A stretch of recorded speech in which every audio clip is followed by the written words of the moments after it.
Welcome to this week's edition of Black Authors Matter TV, where we interview the latest movers and shakers in the African American literary community. You'll meet some old friends, discover new ones, and stay abreast of the latest book developments around the country and even the world. So sit back and relax for the next 2 hours with Black Authors Matter TV co-hosts Gwen Richardson and Dr. Rhonda Lawson.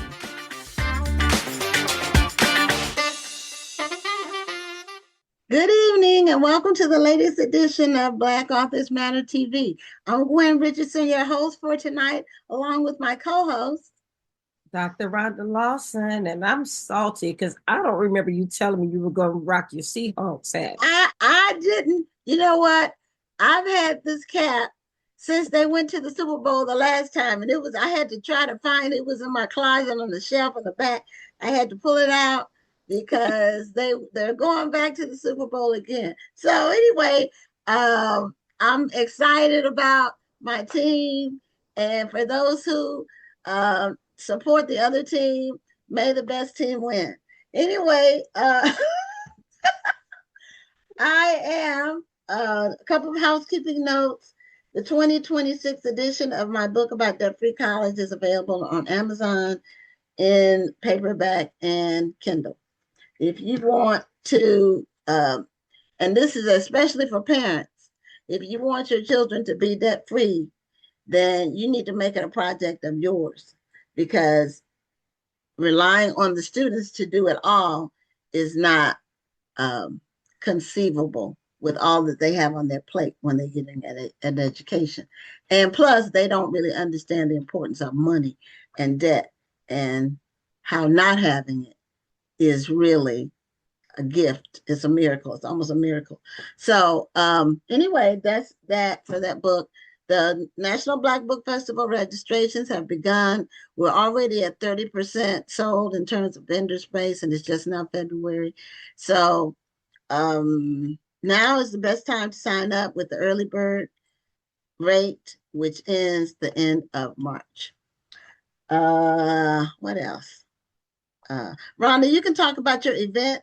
Let's do it after like the third interview, like between 3 and 4, and because your event's coming up. So the first guest for tonight is no stranger to the show, the book festival, or just my space that I've occupied in the book industry for many, many years, 20-something years. I met ReShonda when she first hit the scene with her books and have been following her ever since and supporting her work. And she's entered a new genre that she wasn't in before. And I have my copy of With Love from Harlem. I haven't opened it up yet. My to be read shelf is back. I actually this just arrived today. So, but congratulations on the release of your book and welcome back to the show. Thank you. Thank you so much for having me. So you've been really busy, ReShonda. I just want to thank you for having time for little old lunch. You always got to support people that's been there from the beginning. But yes, I am old and I am tired. So yeah. I'm concerned because you were in the DMV, but this weekend was my Mardi Gras cruise KOP takeover, DC takeover. So I was totally busy this weekend, so I couldn't come out and see you. But right. I think you had more than enough DMVers keeping you company. In the 12-degree weather. Yes, it was cold. All you people coming from those hot climates, I know it's a little cooler there, but it's a lot warmer there than it is here. And y'all came out here anyway. I think y'all love us a little bit. And I saw you here at the event with the Personal Librarians Group, right? That was like your launch event. Right. So I actually had one the Saturday before at Abyssinian Baptist Church in Harlem. So that's where I kicked off. Oh, okay. I had Houston on Tuesday. Okay. And then, I don't know if I saw that. pictures. Did you Yeah. post pictures from the Abyssinian? I did. It was awesome. We had about 175 people come out in 10-degree weather. So Oh, that's wonderful. Wonderful. yeah. Now, why did you pick that church? Is it included in your book, in the narrative It about your is. book? So Adam Clayton Powell Jr. was the pastor of that church, and Hazel Scott was the first lady. Oh, okay. Okay. Yeah. You know what? You're right. That's coming back to me because they depicted that really well in The Godfather of Harlem, Yeah. that series, which is really great. If anybody hasn't watched it yet, it's really worth watching. It was very well done. The guy, especially that they picked to play Malcolm X, really did He look really like did. Malcolm X. They did great casting on that part. So, and then where's have you been? Where else have you been since then? Or has the weather like impeded? Yeah, the stuff? weather, we had to reschedule DC. So I did DC, and then I went to Dallas last night, and I go to Savannah on Thursday and Charlotte on Friday. Okay, so where are you now? Are you back home? I'm home for a day. Oh, okay. Okay. Okay. Well, I know how the travel is. I don't do that much. I have mine spaced out like for the year because it's a lot. Yeah, And yeah. if you travel with stuff, well, normally when I go, I'm going with stuff. So I'm shipping stuff, packing stuff, having to ship it back, unpacking, carrying stuff. It's just, it's almost like the festival. and Well, and it kind of brings back memories a little bit because I know, like in the early 2000s, there were a lot more book tours, so to speak, and authors were really going from city to city. So when I was watching you over the weekend and watching you go from city to city, that it took me back to that time when we were loading up our cars and driving to cities for book signings. That's what it totally reminded me of. Yep, and that's what it is. I mean, it's that hustle. Yeah, and it really does make a difference with book sales. That's what I try to tell aspiring or new authors. Is there's this phrase or saying, if you build it, they will come. That does not relate as far as books. Right. If you write a book and print it, no, it's not going to sell itself. You have to get out Got to and get out sell it. there. You have to be really talking it up. And now with so many different book related podcasts, I feel like we were one of the first ones because we're going into our 6th year, but there was a lot of people focusing on books now, so that gives you some opportunities to do things virtually. Right. I mean, and that's great. It gives us the opportunity to still promote the book, but kind of be at home for a minute. Right. Right. So with Love from Harlem, tell us what it's about. I know you said it's about Hazel Scott. And does it tell us what period of her life it covers? It's covered in the book. So it chronicles her life. She was one of the greatest entertainers of our time. And so this book looks at her life and her high-profile, tumultuous marriage to Adam Clayton Powell Jr. And so it's set against the backdrop of 1940s and 50s Harlem. And it really explores the intersection of fame, civil rights activism, and the personal sacrifices made behind the scenes of a power couple during a cultural revolution. Now, what made you pick her? Because I know your previous book it had a Harlem hook too. Yeah, so my previous book was about Hattie McDaniel. Hazel was a disruptor. She was the first Black person to host a national TV show and a fierce activist who refused to play for segregated audiences. So I chose her because we often talk about celebrity activism today, like it's a new trend, but Hazel was doing it when it cost her everything. So writing this book is about reclaiming her narrative, ensuring that she's remembered as a powerful woman in our history rather than just a footnote or a wife to a famous man. Right. Now, have other books been written about her, like exclusively about her? No, so there are nonfiction books that have been written about her, but there has never been a novel. I'm shocked with the number of people that are like, I've never even heard of her. And which is the reason that we do these books, because there's so much about this woman that we need to know, especially Black women. And so I'm just honored to be able to tell her story. So what are some things about her that you would like readers to know before they read the book? Just some little nuggets of information besides Yeah, the obvious about her being married to Adam Clayton Powell. Yeah, she was so much more than that. I mean, her absolute principles. At 23, she walked off the Hollywood set. Now, she's considered at this time the biggest celebrity in the country. She's making millions of dollars. She walked off the set for 3 days because she didn't want the girls and the women in the movie to wear made dirty costumes. They were sending their husbands off to war, and the director wanted their clothes to be dirty. She demanded that they put on pretty dresses because she was like, Black women are not going to send their men off in dirty clothes. Now, that may seem like a little thing, but when you're in a time when you're going into people's homes and they're seeing this, and this is the representation of Black women, she demanded that we were going to be seen as more than just servants and slaves. You know, a lot of times, just thinking about old movies that have Black women in them, it's rare that they have a man. Right. I mean, they're normally the maid to a white family. Yeah. And they're manless. They don't have their relationships or their stories not talked about. There are a few that are different, but most of the time those are all Black films.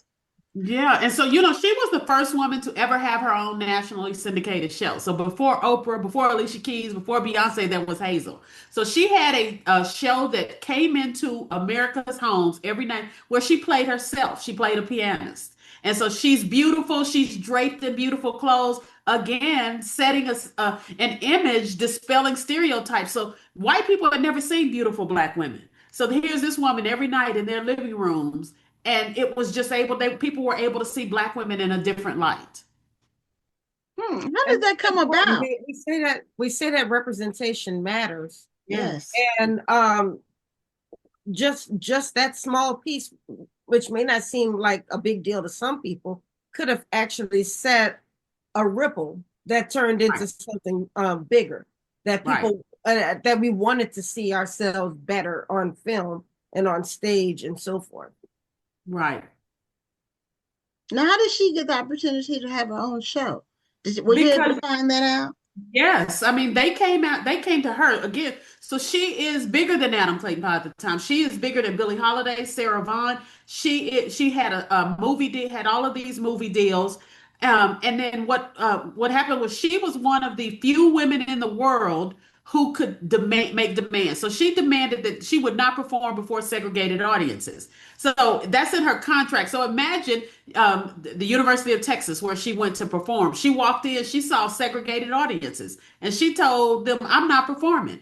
Now you got this Texan with his big cowboy hat. He's like, gal, I paid you some good money. Get out there and perform. And she wouldn't do it. She said, my contract says I only perform for integrated audiences. And her contract also says she keeps the money. So they brought in the Texas Rangers to try and have her arrested. She got out of Texas with her money in tow because she said, I'm not performing. If you want to see me, then you need to allow my people to see me as well. And that was huge because nobody was making those kind of demands. Yeah, you mentioned that she has started growing bigger than Adam Clayton Powell.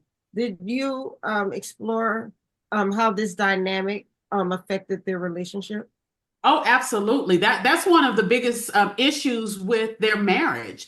I call it the clash of two sons, because both of them were huge stars and they came together. So what happens when two stars are shining brightly, one of them is bound to dim. And so often that's the woman. And so that's what happened in their marriage. Adam had to take a back seat to Hazel in a lot of ways, and he did not like that at all. And so that became a thorn in their relationship. And she would take that backseat. She let some of her dreams go, trying to make sure that she gave Adam, that she was a good mother and a good wife. And for what? He still did the things that he did. Yeah, it is a lot. It's hard for two celebrities to stay together. Yeah, yeah. Because it's a clash of personalities. Like you said, it's two sons. A person who needs to is in the limelight. They normally need a lot of attention. Right. And so the other person, if they're in the limelight too, then who's giving them attention? So there ends up being a clash.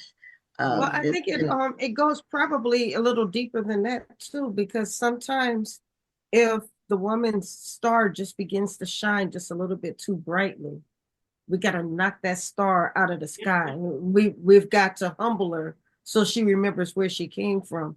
Because one thing I heard you say, ReShonda, is that even though her star was growing and even though she was trying to be a good wife, he was still doing what he was doing. Right, right. So sometimes, her star might be shining, but if she still wants to be loved, and that's that power dynamic that he holds over her, that's a way of trying to humble her. Yeah. And he did. I mean, he met her in a nightclub, but all of a sudden when she became his wife, he no longer wanted her to work in the nightclub. And so she gave up so much of her dream to acquiesce to him. And he supported her when it enhanced their collective image. Right. But friction arose the moment her independence challenged his influence. I haven't read the history of the couple, so I don't know the answer. Did they stay together? No. So when Hazel first met him, he was married. In fact, he saw her performing in Cafe Society, the nightclub where he had brought his wife. They had come out for a night on the town, and he was intrigued with Hazel. And honestly, in the beginning, that bothered me. I didn't really like Hazel because, she became his mistress. She did not want to, but he was 6'4", handsome, powerful. He pursued her. And he pursued her until he got her. And they ended up getting married. And you know what happens when she became his wife? That meant the mistress spot was now open. So now he's out there doing exactly the same thing that he used to. And I also had to tell myself at the same time, Hazel was 22 years old at that time. And so, we all have done things at 22 that we have regrets for. She spent her life. She had big regrets about it. Hmm. Now, in terms of the information that you got about their relationship and her, and were you able to find it through newspapers, or how were you able to piece together her life? Oh yeah, so I've actually spent 3 years researching this.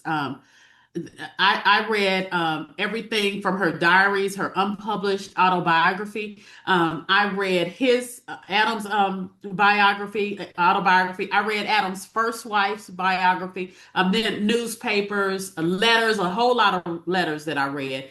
But there are some supporting characters in the book. Billie Holiday plays a big role. James Baldwin, Miles Davis, Nina Simone. These are all her families. So they're all in the book. And I did research on each one of them as well. Oh, okay. So there are mentions of her. You kind of piece everything together, all the relationships and the threads and all. Was she born in Harlem? Did she die in Harlem? No, she was from Trinidad. And so she was, her mother was a musician, and they moved to Harlem when she was 2. And so she was Harlem. She loved Harlem, but she always claimed her Caribbean roots. And she absolutely loved Harlem. But she was a child prodigy. So she got accepted to Juilliard at the age of 8. Juilliard didn't have anything to do with an 8-year-old. So they ended up making sure that they got one of the instructors became her private tutor. She spoke 7 languages. So this woman was brilliant and powerful. Wow. Yeah. How long did she live to be an old person, or? Yeah, so she died in the 70s. Adam died earlier. She died in the 70s, and she actually was run out of America. She was deemed a communist, and she ended up moving to Paris. So she spent a long time in Paris, but she came back in the early 70s, and life had changed so differently. So she actually struggled to try to adapt to this new world when she moved back. But she ended up dying, like 72. It's amazing how many Black people were accused of being communists at that time. Yeah. Yeah, there was a big, like the communist scare after World War II. It's It was also like a interesting how communist many of under every them, rock. it's also Yeah. interesting how many of them went to Paris. Yes, I Yeah. was going to mention that too, Even the because United States Josephine was going to Baker Paris. went to France. Yes, and so she the whole second act of the book takes place in Paris because James Baldwin was there, Billie Holiday was there, so she had a whole community. And then she meets and gets involved with a very special person who when I found that out, I was like, oh my goodness, I'm super excited about that in Paris. So you have to read the book to find out who that Okay, yeah, is. you don't want to give away everything. So Yeah. how's the reception been for the book? Oh my gosh. It's my 54th book, but every time you write a book, you're like, this is the book people are going to hate. I am so blessed with this. It is just, I can't keep up with all the DMs. This is the first book I've ever had that had over 200 reviews before the release date. And people are talking about it. People are all up and down social media. So I'm excited about it. All of my book signings have had no less than 100 people. And so it's really refreshing to see people want to learn about Hazel Scott. They are saying I go down a rabbit hole after this book, and that lets me know that that makes this all worthwhile. So this year is the 100th anniversary since Black History Month was created. And so this is a perfect time for this book because you get to read about a real figure in our history. And just as you said, once you read this book, you go down the rabbit hole and learn even more about your history. So this is just a perfect time, the perfect book for the perfect month. Right. And to me, it's no better time to read this book, to walk away with what I wanted readers to walk away with. And that was a sense of debt. We owe Hazel Scott our attention. I wanted readers to see her not as a glamorous woman, but as a daughter, a friend, a wife, a mother, a woman who chose her own peace over a powerful but painful marriage. She didn't just play the piano. She broke the doors down so others could walk through the room. And now more than ever, when they're trying to erase our history, I want people to be able to see all that she contributed so that we can continue to tell our stories, spread the word to our children and our children's children about women like Hazel Scott, who I call erased icons. That's a book right there. Call it Erased Icons and talk about little known Black women in history. Yeah, we're seeing a lot more. I would say in the last 5 years, a lot of books, historical fiction. Much of it centered around Black women, not all of it, but a lot of it centered around Black women who before really weren't getting the recognition. And it's good to see that happening now. Yes, yes. And that's what I mean, and we love it. It's reclaiming narratives. Those of us that write historical fiction, it is about reclaiming these stories. Now you're charting a new path for yourself in terms of the genre, and this is the second book. And do you plan to continue along these lines? Are you going to be switching back and forth between Christian fiction or mainstream fiction or women's fiction? And so what are you planning to do? I'm in the historical fiction lane. I'm here to stay as long as readers will have me because I'm a journalist by day, as you know. And this is the best of both worlds to me. So I'm able to merge the facts with the fiction by writing historical fiction. So I absolutely love this genre. And I am continuing to try and find these untold stories. So do you already have your next subject planned? I do. And it's actually not a particular person. It's about a time. So during Prohibition, I discovered in my research that Black women were a big part of bootlegging. Women in general built this network of making so much money from bootlegging because we were dismissed. The judges, the police, the authorities didn't think that women were smart enough. And so I found all of these stories and I'm in the midst of writing that book and I'm just so excited about it. That is going to be an interesting story because I will tell you, that is one area that I don't think I've ever heard of Black women in. I'm not saying that they weren't. I've never heard of it. I would love to read that. Yeah, I mean, and it's so funny. There were so many that were arrested, and they valued them so little. Oftentimes, they didn't even make it into the newspapers. But what would happen is they would go in, and if a Black woman was arrested, a judge would throw it out and say, she's not running a bootlegging industry because she's not smart enough. And the Black woman would be like, you sure right, as they go on home. Yeah, there was an author that wrote a book called The Bootlegger's Daughter. Yeah. Yeah. I can't remember his name. It's a male. Oh, I read one by a woman recently, a white woman that wrote a book. Oh, no, this was a Black man. It might not be daughter. It might be mother or sister or it was, I can't recall his name right now, but this was maybe 5-6 years ago. It might be more than that. You know, time goes by so quickly. Sometimes it feels like it was recent. Something was recent, and it was really like 7 years ago. Like when things come across your Facebook page and it's been 10, 12 years ago or whatever, more than that, and you're like, wow, 10 years have passed since that happened. So the bootleg, that would be interesting. So clearly you're going to have characters in there that that we can all relate to. But the prohibition, that's different. And that's, you know, it seems like when you start writing historical fiction, especially in this space that really hasn't been thoroughly researched and stories told, there's just so many different threads that you can pick up on because there's so much that hasn't been said. Yeah, you're right. There is a balance though, because you, as a researcher and a journalist, you know the danger of getting so much information, and then you have to start to wonder, okay, well, what do I put in? What do I leave out? Everything sounds good, and you want to include everything. So how do you balance what makes it into the story and what may just have to wait for another time? So in the beginning, it all goes in. And then you go through and you have to really just say what needs to be here. When I first finished the book, it was 130,000 words. And so my editor was like, we got to cut 30,000 words.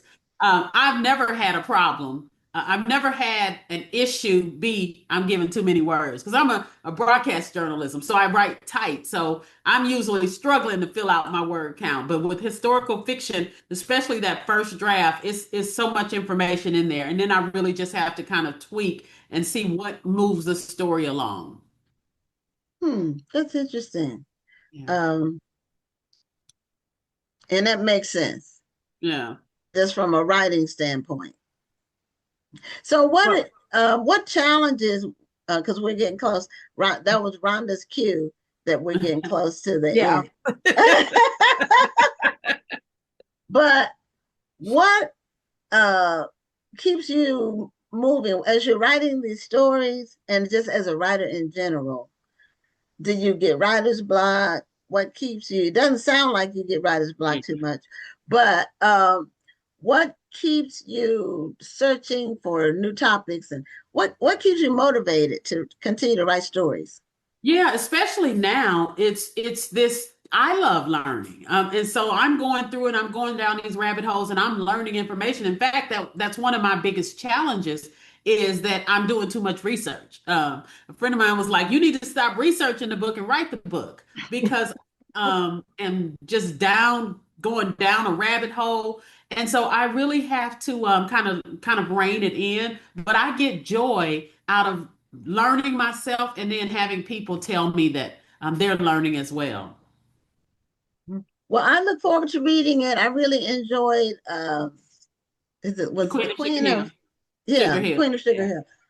There's so many books and so many titles. I know. But I really enjoyed it, and it was a quick read. And I will say, I haven't read all of your books. I read a lot of your books. I couldn't give you a number, but it's over 10. I know. It's never a slow read. So thank you for that. It's never a struggle. I want to make sure people are entertained, but I can't be bored, so I try not to write boring books. Okay, well, ReShonda, congratulations on your 50 plus. Which one is right? this?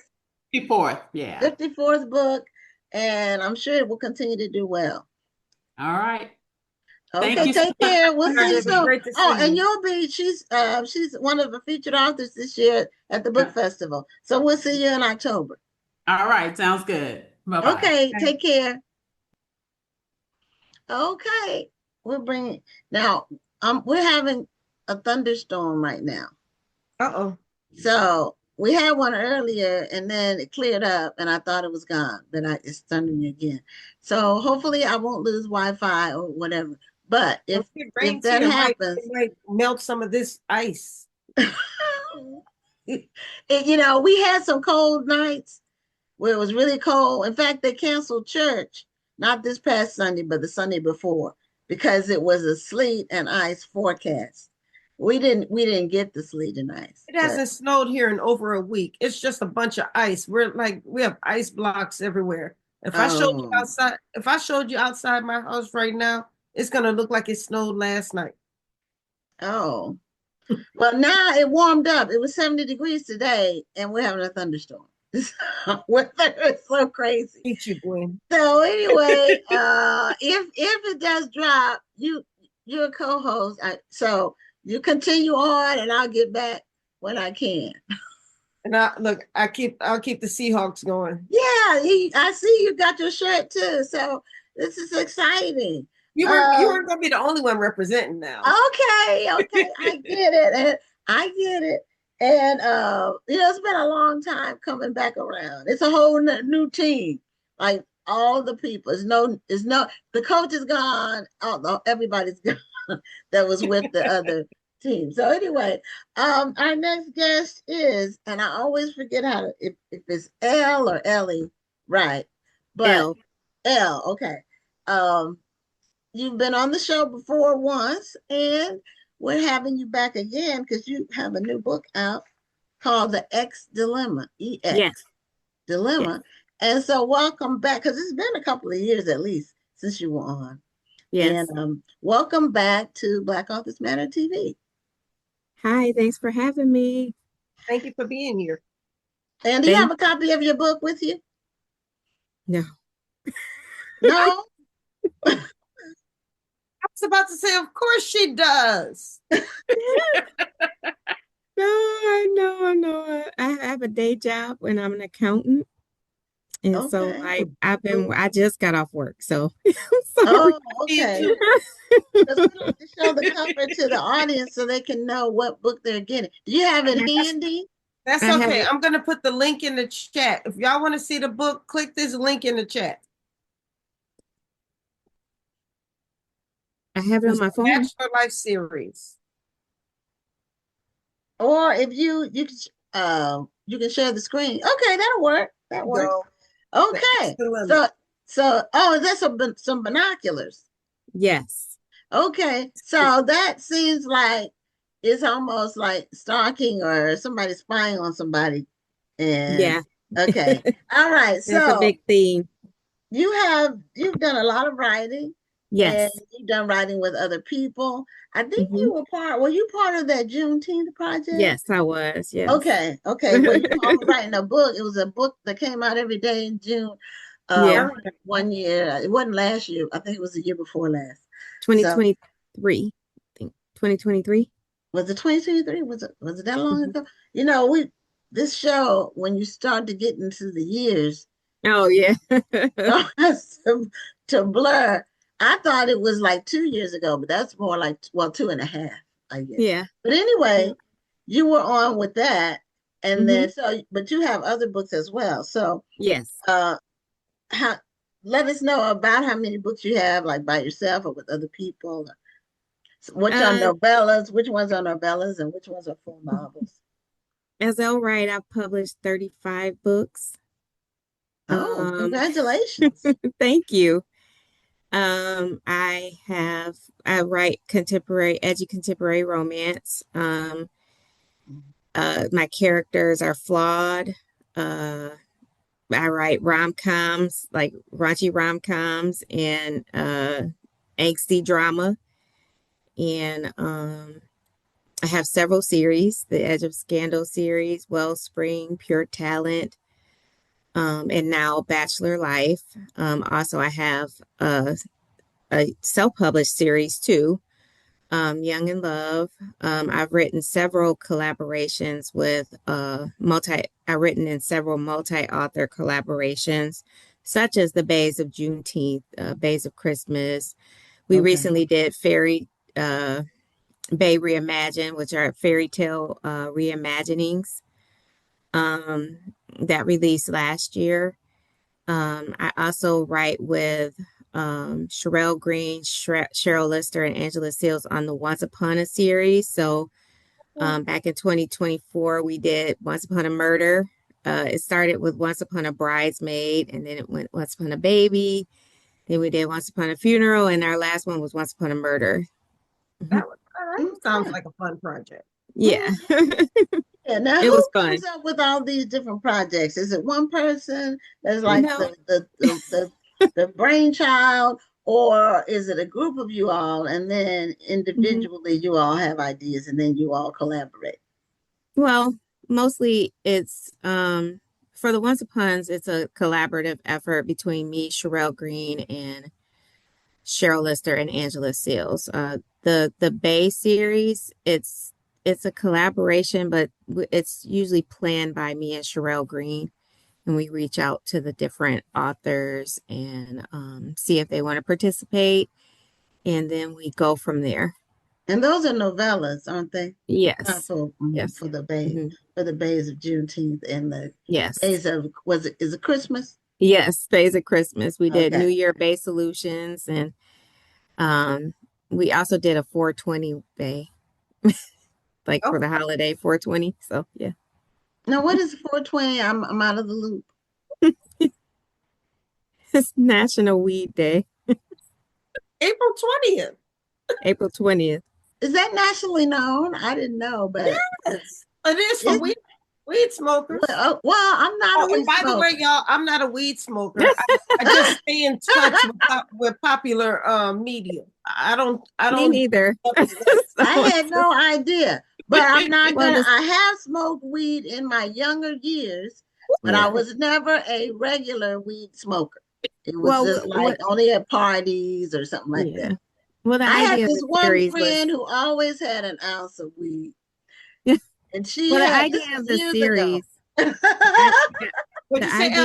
The idea of the series was to just kind of bring awareness to the different uses of cannabis, like medicinal, for mental health, for pain, things like that. So it was just to shine a light on the different uses of cannabis. But that's still an interesting concept, though. It is. Each of the stories is a different use of the of marijuana.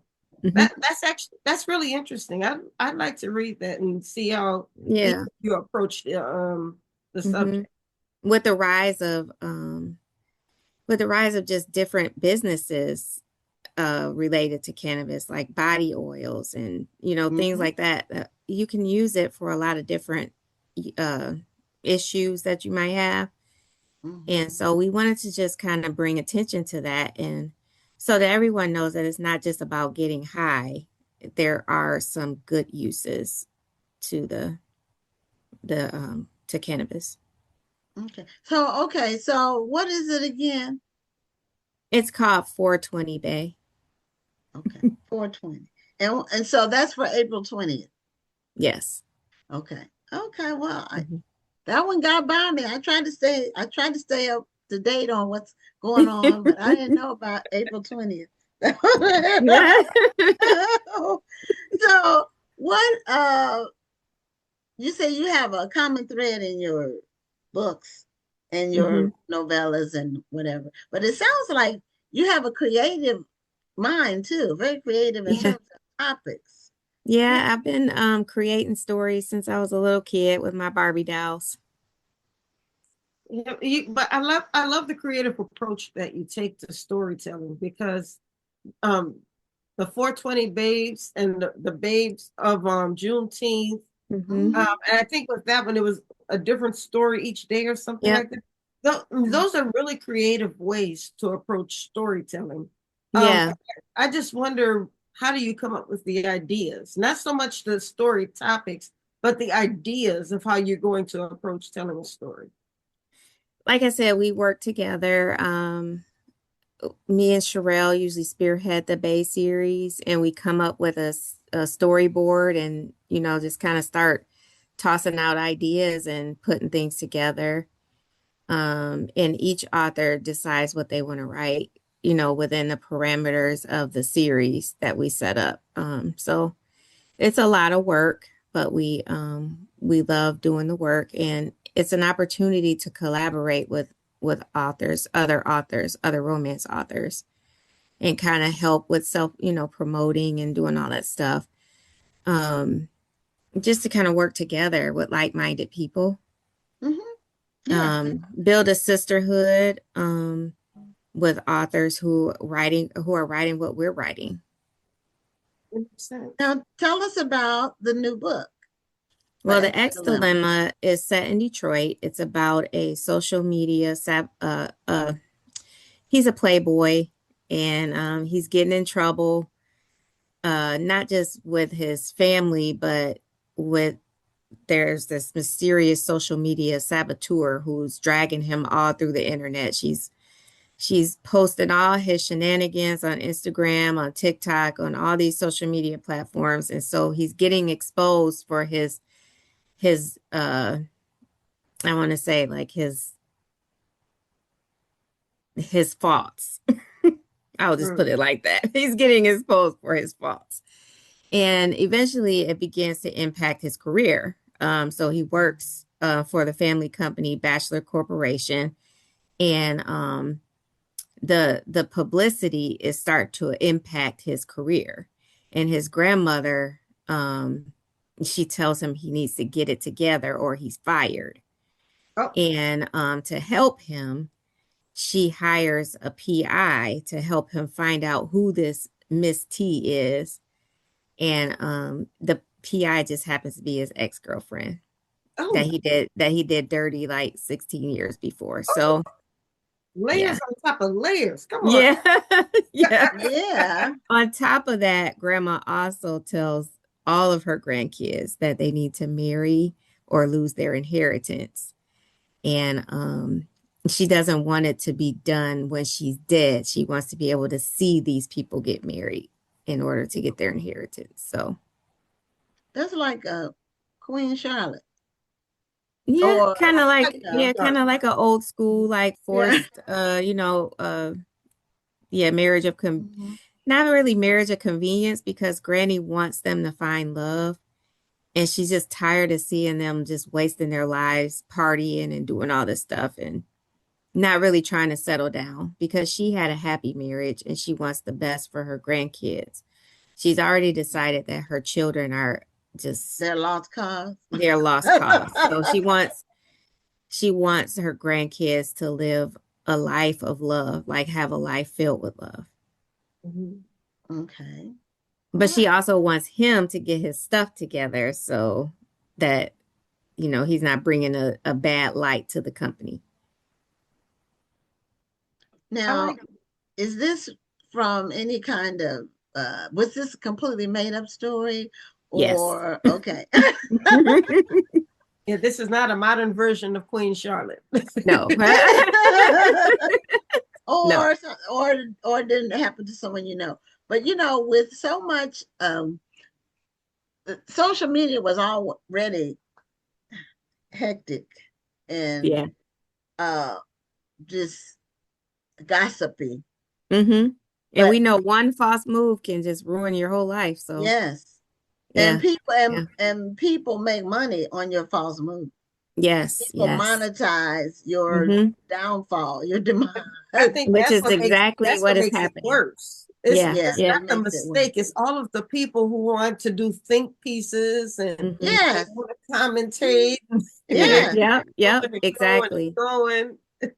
Yeah, what I don't like, if I hear about something that happened, and I go to look for it, I want to just see the raw footage of whatever it is. I don't want to see somebody commenting on what happened. Right. You know, I want to just see it for myself. It's hard to find it just raw. Yeah. With, you know. Yeah, I don't want to hear about that dress anymore. Yes. I think they moved off of the dress. Yeah, the dress where you couldn't tell what color it was, right? No, not that dress. No, I'm talking about the dress, the pastor's wife's dress, the first lady's dress. Yes. I saw all the commentary on that. Yes. Yeah, but this week is about the as far as Reverend Brian is concerned. I've concluded he likes attention. But anyway, but he's really week, doing a lot of advocating and activism. So he is. But I think it's more about a camera than anything else. Anyway, but it's something else in the news this week, and I'll just leave it to you all to find it for you. I won't talk about it. As it relates to him, there's a new story that's not about the dress.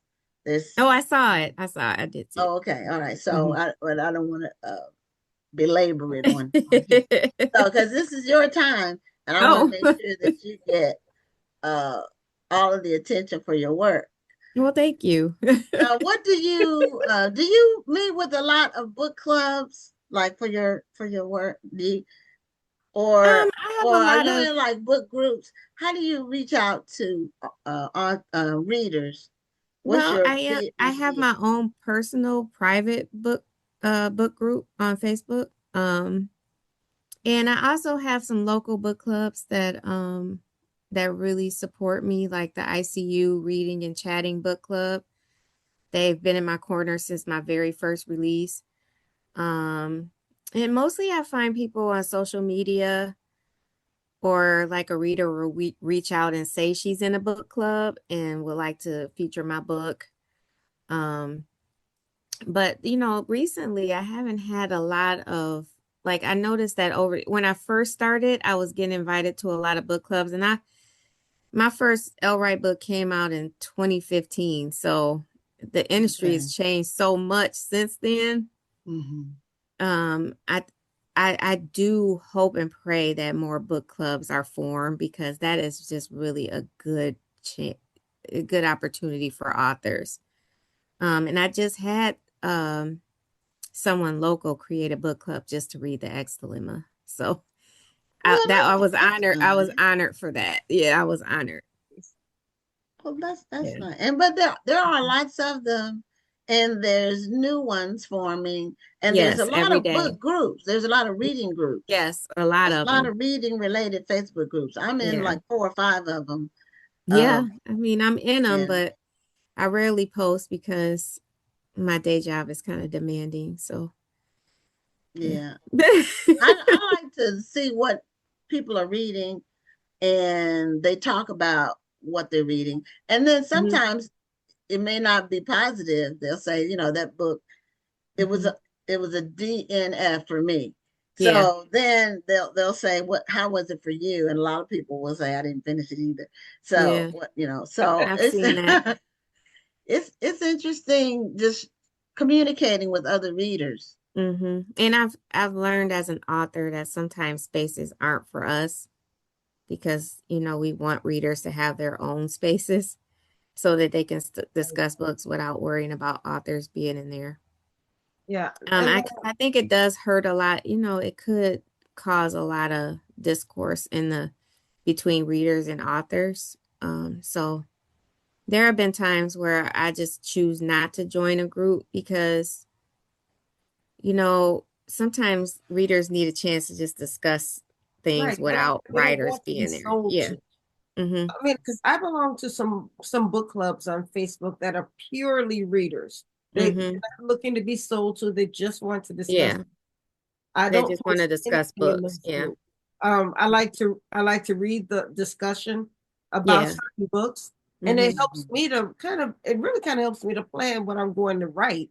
Yeah. Because I find out that sometimes the most popular book is not always the best book to them. I mean, I've heard them say, well, I admit I really didn't like such and such a book. I know it was popular, but don't come for me. But I really didn't like it. And people were like, well, me too. And then there's a real discussion as to why they didn't like that book. And it's not based on popularity. And I like those types of discussions. Me too. I enjoy them. Yeah, a lot of books that are hyped are not necessarily well written or good. But sometimes it's not about being well written, because I think everybody is. I was thinking of it was well written. Yeah, it's just that they didn't particularly like that story. Well, I think every book is not. I just think every book is not for everybody. Like, yeah, I agree with that too. I agree with that. And I feel the same way about my books. My books are not for everybody. So, like, I just feel like everybody likes something, and we might not all like the same thing, and that's okay. Like, I think that's fine. Like, if you don't like a book, but somebody else does, then, that's just life. I feel like there's enough books out here for us all to win as authors. We don't need to be competitive. Like, there's just enough readers and enough books, that we can find something that we like, And, I'm in 2 book clubs, and sometimes, the ratings will vary widely. Yeah. About the same book. So sometimes we'll all like it. Sometimes half of us will like it and the other half don't. It just depends. Yeah, I don't think I've ever written a book that didn't have at least one review that was like, I didn't like this, So I think, like, I just think it's part of the journey as a published author. Like, you just take the good with the bad, and then you just learn to just be grateful for the journey, Absolutely. Yeah, it is part of it. I don't write that much fiction, so I don't get the same. My fiction has had good reviews, but I only have 2.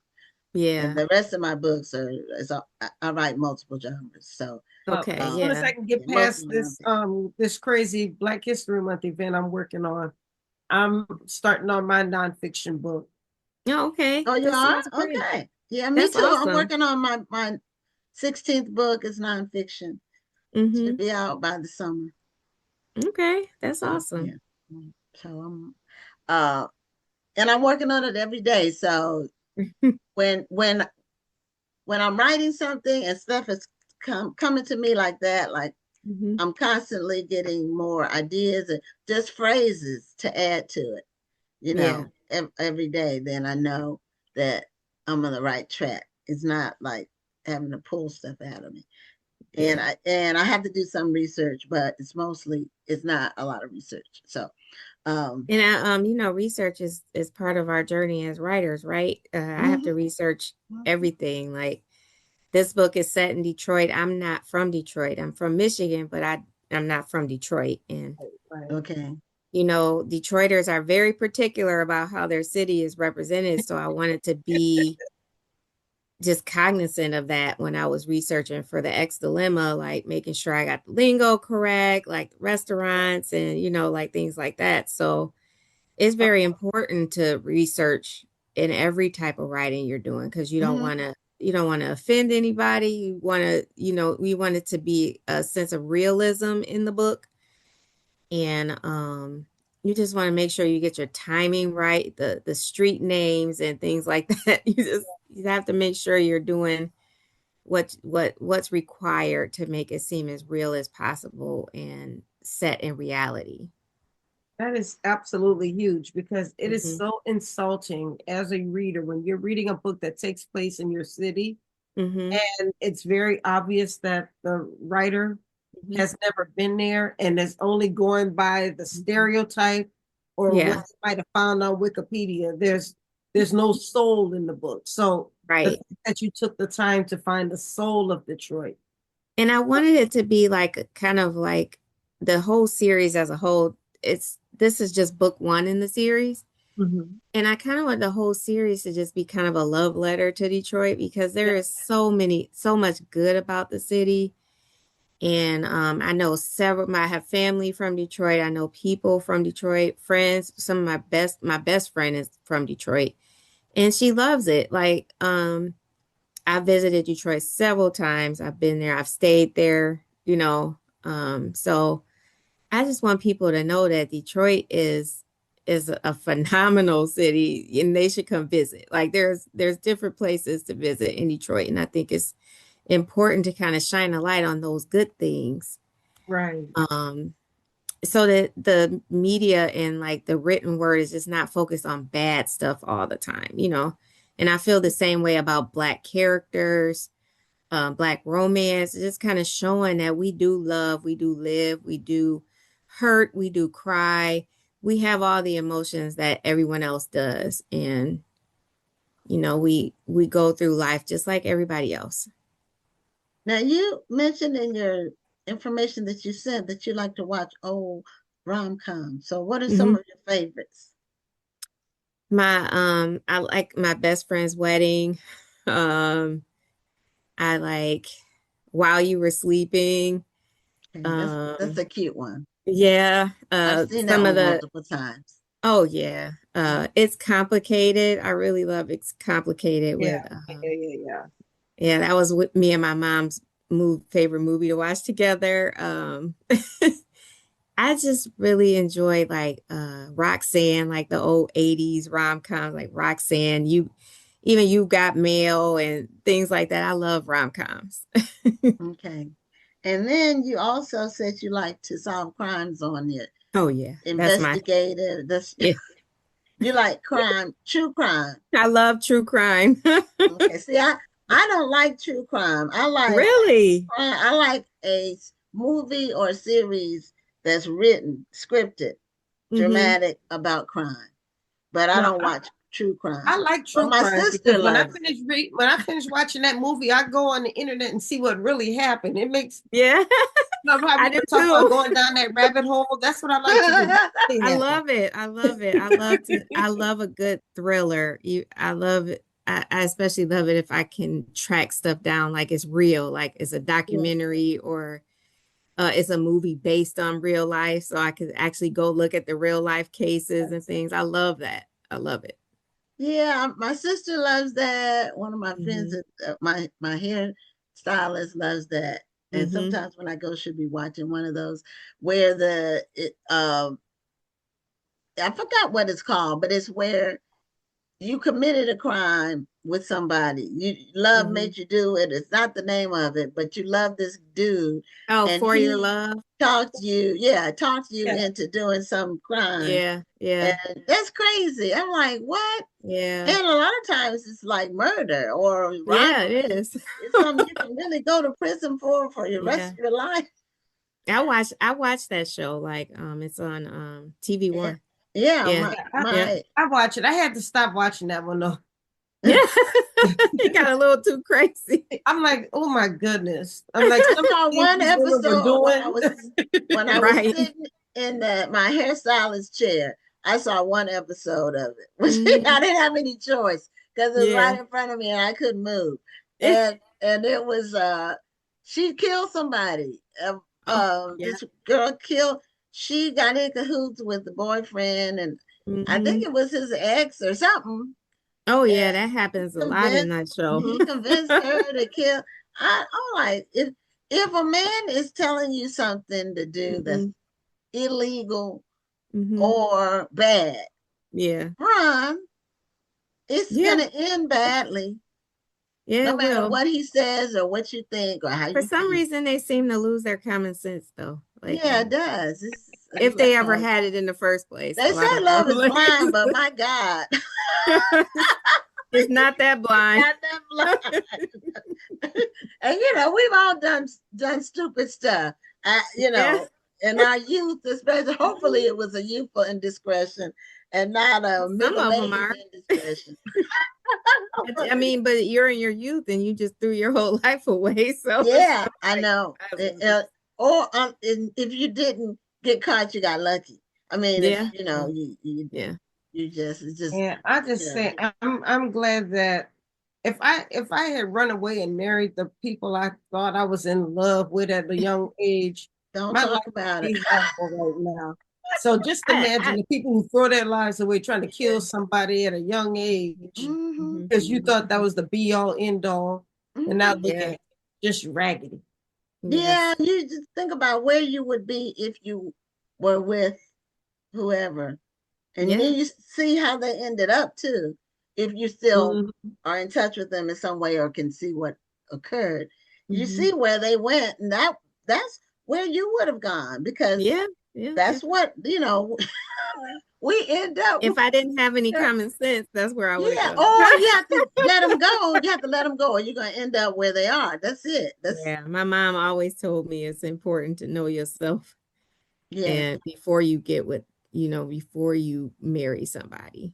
And I don't think we always do that, but as just women in general, but I think that like if you marry somebody that is that supports you, then you have the room to know yourself too. So, I Right. mean, to get to know yourself, and then you have to realize that while you're married, you change yeah, over time, like yes, everything changes. So you yeah. have to You get to know just yourself again as yeah, every new phase comes up. And yes, that's one of the reasons why I like to write romance, is because you kind of you get these two people at a point in their lives. Maybe they've had bad relationship, maybe they haven't had a relationship at all, and then they try and make this situation work and bring two people that might be polar opposites together, or they might be just alike, and see how they mesh, how they can take whatever their backstory is, whatever happened to them in the past, and just kind of make something fresh and new and happy and loving. yeah. Well, we're at the end of our time. I was looking at it then. It got away from me because when we started talking all about true crime. So Yes, I anyway, know. thanks I for being love it. back on the show, and Thank you so congratulations much on for your having me. book. Well, thank you And for being here. Congratulations once again. Thank you so much. okay, have a great night. You too. So, in case you all didn't notice, Rhonda and I are both repping the Seattle Seahawks, which the team that's going to the Super Bowl. Woohoo! And we're rooting for them to win. So, our next guest is new to the show.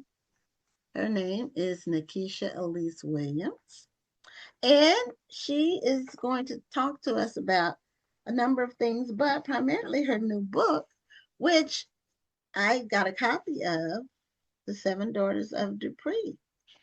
I just got my copy in today, so I haven't had a chance to um, dive into it yet, but I'm looking forward to it. So, welcome to Black Authors Matter TV. Hi, thank you for having me. Thank you for You're being here. welcome. So, this book came out recently, like Last week, a week ago, last week. Tuesday. Mhm. Uh, Congratulations. Congratulations Thank on that, you. because I couldn't when I went to order it, it wasn't released yet, so I had to. That's why I got it today. So, is this which book is this for you? Is this a debut It, book? it's my traditional debut, but it's my eighth book overall. Okay, all right. So, your first traditionally published book, and what intrigued me about it when I was reading about the synopsis and the information before, because we get information about the books that are coming out, dozens each month come out. And I like historical fiction. Your book is about multiple generations. Yes. Okay, and that really got my attention. So that's one reason why I ordered it. If it's historical fiction or has a historical bent to it, I'm likely to order it. But I have so many books that I haven't read. But if I don't get a chance to read a book, um, at least I'm supporting the authors by buying the books. So Hmm. they do send me ARCs, but I don't use the ARC for reading it. We normally would give away an ARC on the show. But for my Okay. personal library, I buy books. because it's important too. Those numbers do count. Yes, they do. So tell us about the Seven Daughters of Dupree and what it's all about. Yeah, so The Seven Daughters of Dupree is a historical fiction novel about the secrets kept between mothers and daughters over the course of 7 generations. And it's told backwards in time from 1995 to 1860. It starts in 1995 on the south side of Chicago, which is where I'm from, with 14-year-old Tatiana. It's her birthday. But before she can go out and celebrate with her mom and her friends, she has to go down in the basement where her mother, Nadia, runs a basement beauty salon. And the client for the day is her grandmother, Gladys, whom Tati calls Mimi. And you would think that, in this basement salon with 3 generations, that Gladys and Nadia would be like encouraging Tati and giving her words of wisdom and really passing down all that they've learned. But that is not happening between these 3. And in fact, Tati has a lot of anger and angst towards her mother and grandmother because they're keeping a secret from her. She desperately wants to know the identity of her father, and they refuse to tell her. And so that is the very first secret in the line of the Dupree women that extends all the way back to the fictional town of Land's End, Alabama, where the first in their line lived. But they don't know anything about this woman. They don't know her name. They don't know where she was originally from. They only know the legend of how she died. And that legend is the very first line of the book, which is in the prologue. And it says, they cut off her head because she ran. And so with that line, it tells the reader or should signal to them that we're going to deal not only with enslavement, but the Jim Crow South, Reconstruction, the Great Migration. There are also themes and subject matter of passing and colorism and the maternal care crisis all throughout the book. And it comes full circle in the end. It sounds like a lot of research for this book. There was a good bit of research, but a lot of it was knowledge that I already had. I'm a journalist by trade. I spent 11 years as a television news producer, and then I freelanced as a journalist for 3 years, writing for various publications. So a lot of the stories that I was writing were about the Black maternal care crisis, healthcare crisis. So that played a part and showed up on the page. I've written a couple of articles about a place where I live called Kingsley Plantation, how it's connected to American Beach in Jacksonville, Florida, and in Northeast Florida.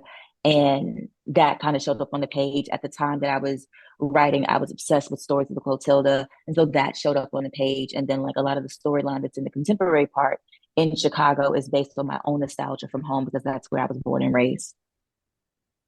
Now, where's the impetus for this story? Where did it come from?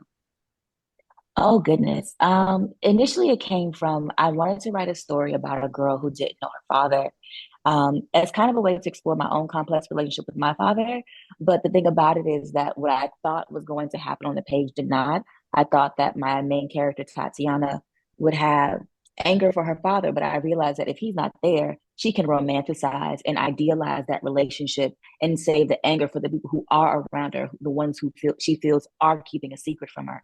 So it started with just Tatiana. And then I realized when I started writing from her point of view, a 14-year-old girl was only going to take me but so far. And then I included her mother's point of view in the very first draft. And then I brought it to a resolution in the end. But the story really blew wide open into this like generational epic. Maybe a few months after I finished that first draft, when I was listening to a friend of mine, another writer friend on a podcast, talking about writing your best first line. And so then I asked myself that question, well, what would my best first line be? And it really descended on me. They cut off her head because she ran. And I knew in an instant with that line, what I was going to deal with, how far back I was going to go, what the ending was going to be. And then I just kind of had to fill in the blanks between Tatiana, Nadia, and Gladys, and the other women to get to that enslaved ancestor. So, unless I heard wrong, this isn't exactly a chronological story. It's not, no. Okay, that's what I thought. It goes back and forth. It seems like your character is just experiencing these different women, like maybe through conversation or through relationships. No, I mean it's not a linear story. But when you are in a specific time period, you are definitely in that character's point of view and seeing it from their perspective. And so what I did in the writing is that, my very first draft was just Tatiana and Nadia's story and then a resolution. And then when I got the expanded storyline, I had to start with Tachi's grandmother, Gladys. And so then I literally wrote each character section backwards in like different documents. So then I would write Gladys, and then the next mother was Ruby, and then the next one was Jubilee, and then the next one was Emma, and then the final one was the enslaved ancestor. And after I had written all of those separate pieces, I then started an entirely new document, opened all of those different pieces, including the original first draft, and really like braided them together. And so the reason the structure isn't linear is because in Black history, and especially with people, with Black Americans now trying to, find their roots and do genealogy and submit their DNA to these different websites, you find pieces and parts of your history and your lineage, but it's not all together from the top to the bottom, from beginning to end. There are gaps sometimes in the information. And so I wanted to show that in the structure of the novel, but then also in the structure of the novel, I wanted to find the parallels between the women. Where did they have similarities that extended beyond space and beyond time? Like, Tatiana's experience on her birthday is contrasted with Emma's experience on her birthday. Nadia falling in love with the man that she shouldn't have is contrasted with Jubilee falling in love with the man that she shouldn't have. Ruby learning how to braid her hair for the first time is paralleled with Nadia learning how to do her hair for the first time. And so every woman is woven together based upon their experiences and what they were going through in their lives, and how those different experiences or secrets or turning points or decision points or the choices that they've made have rippled because they've kept so much of themselves secret and sequestered from their other family members. Now, is this kind of related to, have you explored your own genealogy to go back and find your ancestor that, as far back as you can go? I have not. My mother has. So my mother has done our family tree back 7 generations, I believe, on her mother's side, and maybe 4 generations on her father's side. So I know the information exists. I know she has it. I know her stopping points. And she was kind of an inspiration for how the book is structured, because I've watched her do this research and go to different archives in different places and searching for all of the information that she can find. And I've seen where she's had gaps and where she's had to stop because some records no longer exist, or because you were no longer looking for census records or birth certificates, but we're looking for property records, and those don't exist or should manifest, and those don't exist anymore. On my mother's side, we can go back 7 generations from my daughter. Mm-hmm. My mother's family kept good records, and we can go as far back as the last slave. So we can't go beyond that woman's parentage. We don't know what her parentage was. But the number 7, somehow the generations, because that was around the period right before slavery was outlawed. And I guess a lot of people can go back that far. And then some people are lucky and they get to go further with actual names, not just the DNA part where what part of Africa you came from. So it's about getting to know yourself too. Like you said, it's deeper than knowing what part of Africa, but just knowing why you are the way you are, or why you feel the way you feel, why you're attracted to certain things, or just your whole mindset. You learn that because you finally get to sit at the ancestors' feet and learn from them. And so that's what the characters are eventually doing in the novel. Right. So what have you been doing publicity wise? Like, what are some of the things you've been doing to promote the book? I'm technically on tour. So the ice storm last week kind of rearranged my tour. I was supposed to do all my stops last week before in time with the publication, but I ended up doing the launch was January 24th, and where I live in Jacksonville, Florida. And then I did a virtual event for Mahogany Books. I was supposed to be in DC in person on Wednesday the 28th, but because of the ice storm and everybody being stowed in and not being able to get to where they needed to be and wanting to keep people safe and keep the employees at the store safe, we did last Wednesday's event for DC. We did that virtually online with Jason Reynolds and Mahogany Books. And then I did fly out Thursday last week to go to Chicago. And so I did an event in Chicago, and then I did an event in New Orleans on Friday the 30th. And I did a podcast taping at Baldwin and Co. on the 30th as well. I did a stock signing in Metairie, which is a suburb of New Orleans, while I was down there. And then this week, I'll do my rescheduled dates. I'll go to Greenville, South Carolina on Thursday for their Books Over Drinks series and meet with them there. And then Friday, I'll be in Atlanta, and that it will wrap up like the in-person events. But then I have a lot of different podcast interviews and conversations like this that I'll be doing that people can tune in and log in or watch back and stuff like that. And then I've got like different appearances for book clubs, most of them virtually, lined up between now and like June. Well, you were in my neck of the woods when you were in New Orleans, and you hit a few spots I'll be hitting when I go back home next week. Oh, okay. Well, she also was in the DMV at Mahogany Books.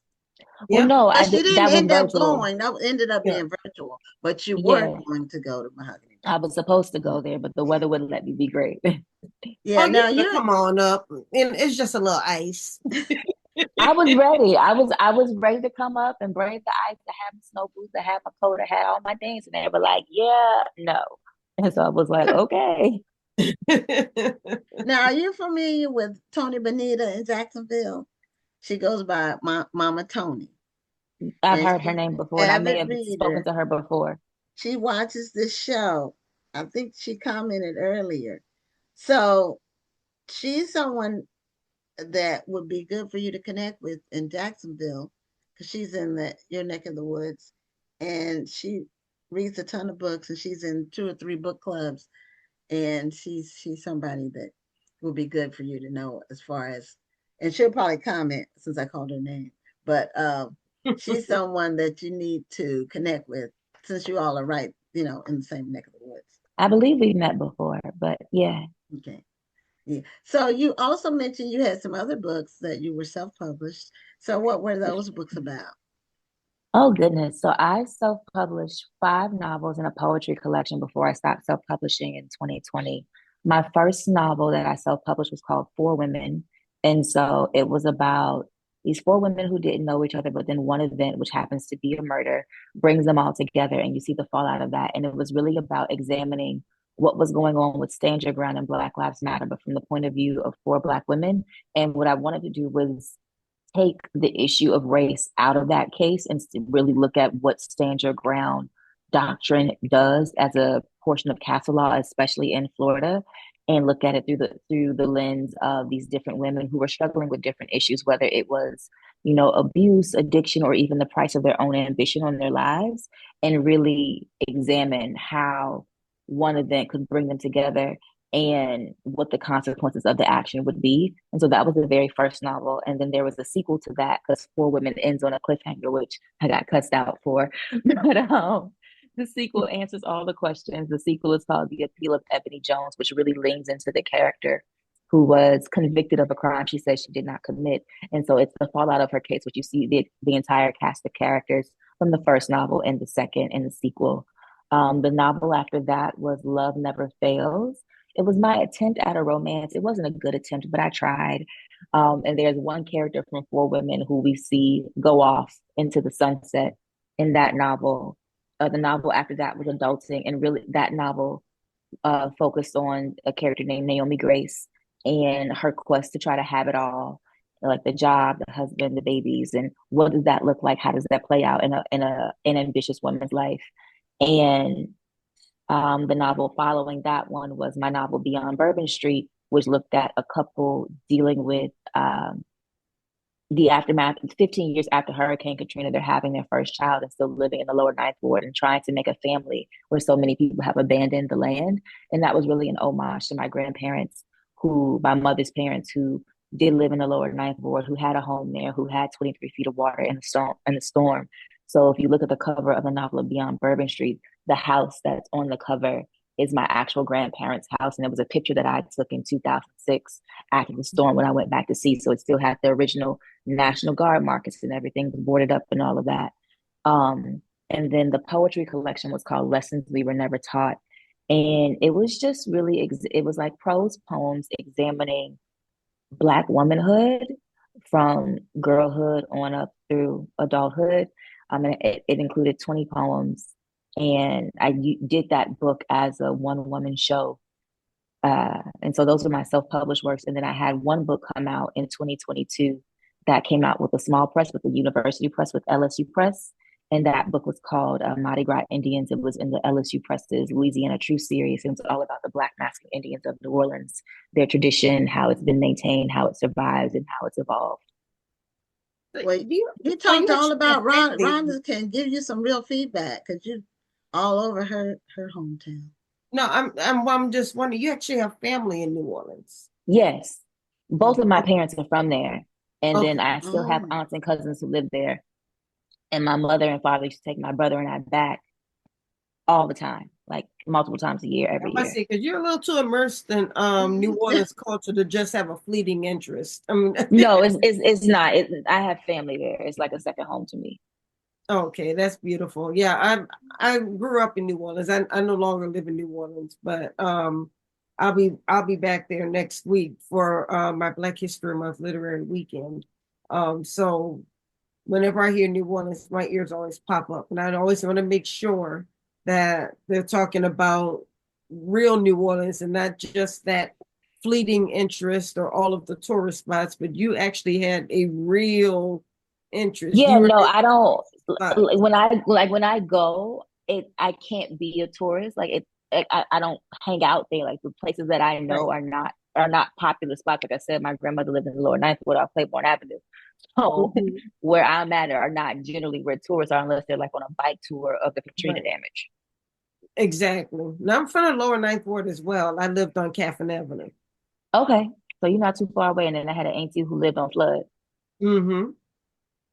Yeah, and when I went to New Orleans, it was 2004 when we went in July when Rhonda and I went.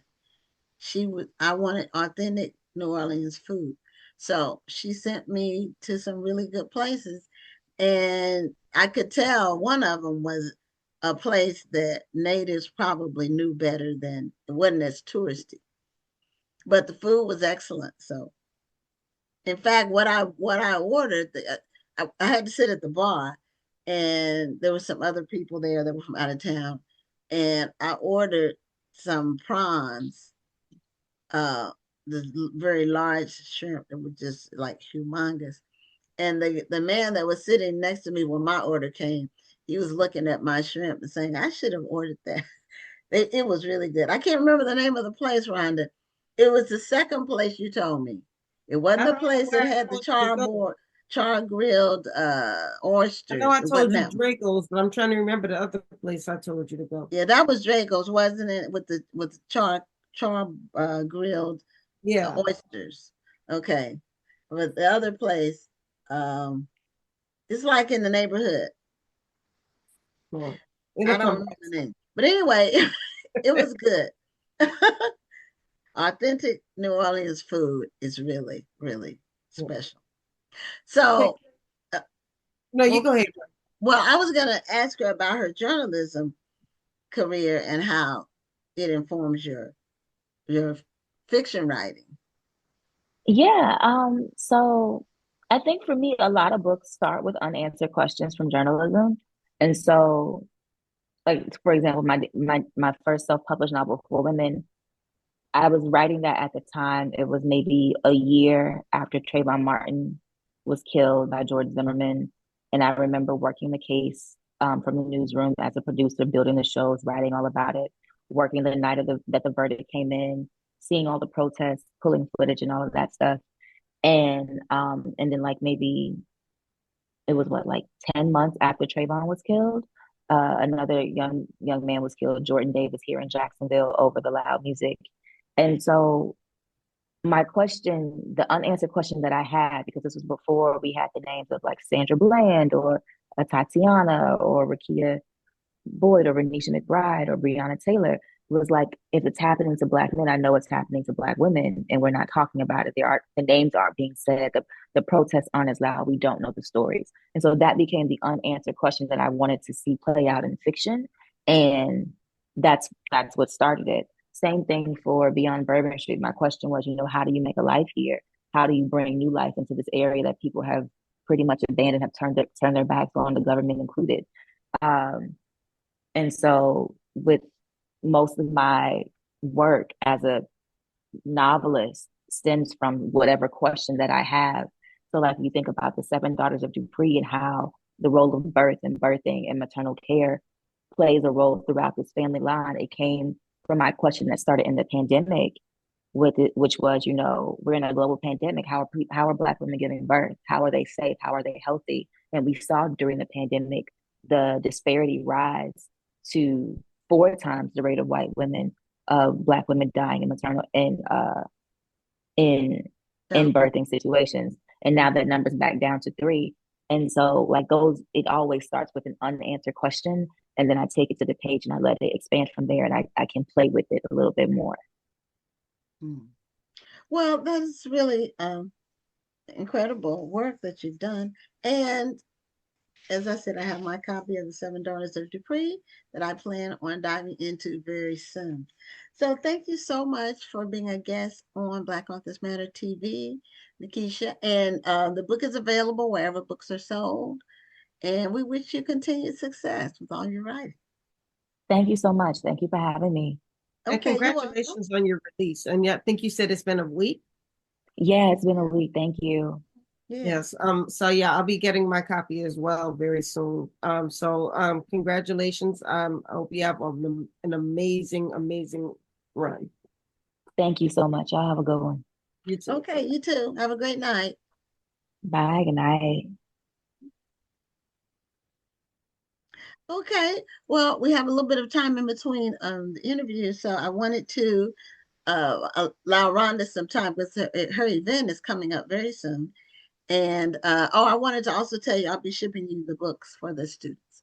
So okay, I'm gonna give you an address. Don't send them to this address. I'm gonna have to send them to New Orleans because we're leaving next week. So I want to make sure they don't get here before. Okay. Thanks for letting me know that. Yeah. When I say I'm gonna do something, I'm pull the trigger on that. So it'll be so I can check it off the list, thanks for letting me know that. And so tell everybody about your Black History Month Literary Weekend in New Orleans. Is coming up very soon. February 19th through the 21st. As Gwen said, it's in New Orleans. This is a whole celebration of not just Black history, but literacy. So on the 19th is going to be a meet and greet at the Baroness, which is a Black-owned local lounge in New Orleans. It's actually a Black woman-owned lounge, and been knowing her for years. She used to be a reporter in New Orleans, and now she owns this lounge with some wonderful craft cocktails. So she's sponsoring us for having our meet and greet there. So I'm excited about that. On Friday, that's going to be our huge day. So on Friday morning, we're going to have a free writers workshop, which is going to feature Brian W. Smith, as well as author Sky Jackson. And I'm also going to be teaching a class as well. So Brian's going to be teaching a class. I'll be teaching a class. We'll be doing an interview with Sky. And then we're going to do a breakout session with all of our authors so people can actually ask the authors some questions, get some one-on-one time with the authors and ask anything they need to know about writing. So this is absolutely free for anybody who wants to join. And that workshop is actually almost filled.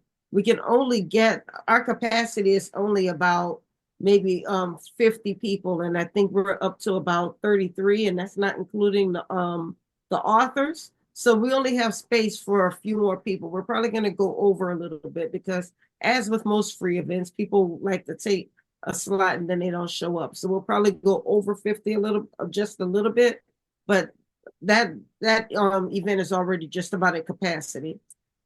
So that's happening then. And then we're going over to Barnes and Noble in Metairie, Louisiana. Yes, Jonathan Jackson. You are in New Orleans. You have to come to this event. I will message you all of the details after this.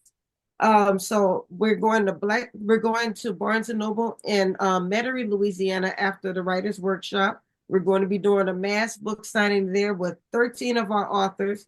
They'll be there signing their books. Come on, that's a free event. So come on out. get your books, take photos with the authors. We'll only be there for 2 hours, so don't play around. Just gonna come on out and come meet the authors. Because at 7:30, we are going to Cafe Istanbul. And Cafe Istanbul is another Black-owned show hall. It's a wonderful facility where they have plays, comedy shows, fashion shows. I've hosted quite a few events at this location. And we are going to be doing a comedy show. So the authors, or excuse me, the comedians from the Greek comedy tour will be there. And the Greek comedy tour is filled with comedians who represent different Divine Nine Greek organizations. So it'll be hosted by Christopher Columbus, who actually hosted my event when it was here in DC last year. Rod Minger, if you follow him on social media, you already know that this man is funny. So watch your black card. You'll know what I mean if you watch him. Comedian Nicole Blue will be there, and then our featured author, our headliner, will be Steve Brown, and he's also on social media. You've probably seen him. He does the Cereal Bowl Chronicles. Hilarious comedians. We're going to have a great time. So that's on Friday night at 7:30, and we're going to be doing some tastings. So if you'd like to indulge in some spirits, we're going to be doing tastings there as well. So I'll tell you more about that later on. Now on Saturday is our main event. Saturday is the Ivory and Cream Affair Literary Jazz Brunch. We are going to have live music. We're going to have a buffet. We're going to have a silent auction. You're going to meet 14 of our authors. We're going to have a guest speaker who's going to be Councilman Eugene Green. And we're also going to have another author who we've got to have on the show, Miss Lisa Aubrey, who is a researcher who's from Louisiana. And she goes to Africa quite a bit. And she actually discovered one of the largest slave trade areas in the world in Bimbia, which is in Africa. She'll tell you more about that at the event. So then we're also going to be talking with an author who is actually, I believe, the 2024 Zulu Queen. So there's going to be a lot going on. I want to see everybody there. We have authors who are from New Orleans. We have authors who are coming from as far as California and Chicago. So this is going to be a plethora of genres, a plethora of authors. We really want to see all of you there. So Jonathan, I will be sending you the information. We want to see the Black Writers Workspace pull up. And I know it is now 9:30, so I am going to stop here. But I'm really excited about this event, as you can tell. And if you are in New Orleans, watch for us on the 10th of this month. We will be on Great Day, Louisiana, and you'll hear more about the event there as well. Oh, that's great publicity. And this is your 10th anniversary too. I don't know if you this is our 10th anniversary. We've been doing this for 10 years, and which is the reason why we're coming back to New Orleans to do this. The event is actually moved to DC, but I wanted to bring it back to New Orleans because New Orleans is where it all began. And so you can't celebrate 10 years without going home. Okay, so we're having our final guest come on now, and his name is James Metz. And he has a book called Planet Storyland, and he's going to tell us what it's all about. And there was some interesting information that he sent, and a phrase that stood out to me was, "Without writing, reading does not exist." So, which I thought, you're right. So, welcome to Black Authors Matter TV. And you unmute so we can hear you.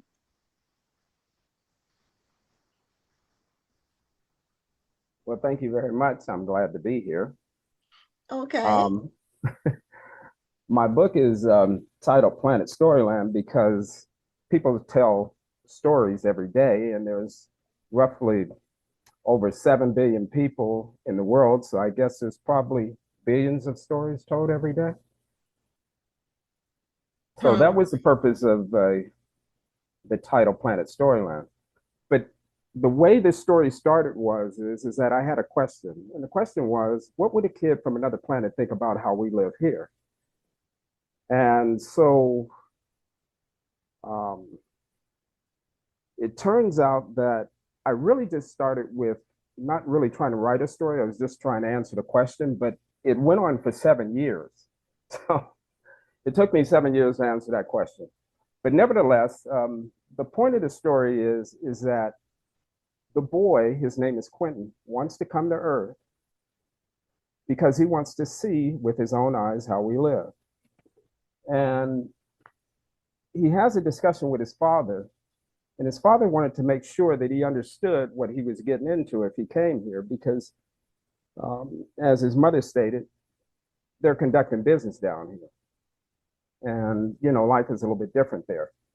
So Quentin decides that he's going to come here anyway, and he wants to help us out because he realizes that on Earth, people live in suspense. And he wanted to help us level the playing field. So basically, this book is about leveling the playing field, and it's about writing. And writing is the most important, most powerful communication tool that exists on Earth. And there's 7 building blocks to writing. It's not just the alphabet. It's not just the numbers 0 through 9. It's not just punctuation marks. It's not just the periodic table. It's not just musical symbols. It's not just mathematical symbols, but it's also drafting lines. And those particular writing blocks make up everything that we see and are able to create. And so a person literally can teach themselves just by working on whatever it is over and over again until it turns out to be exactly the way they want to. Just like when I wrote my book, it took me 7 years because it just seemed like there was a lot of holes and it needed to be filled. But the main thrust of the story is about writing, even though it's a fictional story. Now, do you have a scientific background? None. Because I see the solar system with planets behind you, and I'm wondering what's the significance of that. I'm about to say, I just think you have a scientific interest. Yeah, that's what. Well, actually, I have an interest in everybody enjoying themselves while they're alive. And so far as I know, the best way to do that is to get people to understand that writing is something that they can teach themselves. And being able to teach yourself that, you're able to also not only become like a student, you become the teacher as you progress through your learning of whatever craft you're trying to perfect, whether it be creating music, which requires musical symbols. I mean, if you're really going to learn the craft, if you're going to build a home, which is learning drafting, along with learning math as well. It's just like our own history. One of the things that when slaves were brought here to America, they weren't allowed to learn the language. They weren't allowed to learn how to read or write. And the reason why is because by learning that levels the playing field. You're able to understand what it is that is going on around you and having some say in it and being able to figure out how to work with it. But if you don't know the language, what do you have? Yeah.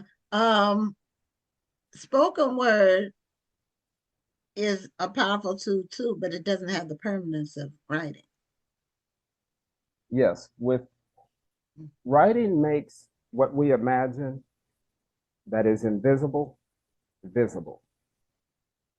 That's the power of writing. And all of us have an imagination. Most of us are capable of writing, whether it be drawing or whatever, but that's the one thing that we can all work on. It didn't even, school started with someone who hadn't been to school. You get what I'm saying? The books were written by people who hadn't had books before. They just started writing stuff down, and later on they become books. So these are things that we can actually teach ourselves this. There are amazing people all over the globe creating stuff out of just scrap materials. There's some cousins that live in Africa that were able to build a prosthetic arm. There was a member of their, a relative of theirs that had part of their arm decapitated. And they sat up there and figured out how to make this machine that went over their body and connected to the arm so that this person could actually use their limb. And they just made these things out of scrap materials that they found scattered along the highway. So excuse me for being a little bit nervous about this, but there's just so much to this, but it's really kind of simple. People just need to learn how to write, because if they learn how to write, it's the most powerful communicative tool that they could have. It also helps them understand whatever it is that they're thinking. They can see it clear. It's kind of like what people say, write down your goals. Right, you get the visual of it, and that reinforces it. Well, writing is a gateway to so many things. If you have, I don't even want to call it a talent, but if you have the gift of writing, then you have the gift of reading. If you have the gift of reading, you have the gift of communication. And it gets you so much further in life. So I'm totally with everything that you're saying right now. I just really do believe that kids don't really have to look forward to trying to follow some sort of educational pathway. They can pretty much teach themselves just about anything they want to know. It's really based upon their desire to learn, because it's like having a teacher that is really enthusiastic and having a boring teacher. You just got to hope that you're going to find that you're going to have that good teacher in front of you when you're trying to learn something. But if you just have the passion, the drive to do it, you teach yourself, like many musicians have, or athletes have. They just keep at it and keep at it and keep at it. And I think that's just something that needs to be emphasized, is that you do have the power within you to not only teach yourself, but to feel like, there's nothing better than being alive, no matter what's going on, because we're in like testy time here these days. And there's a lot of protesting and a lot of people that are upset. And I think the best hope to give people is just to let them know that, the power is within your hands. Mm-hmm.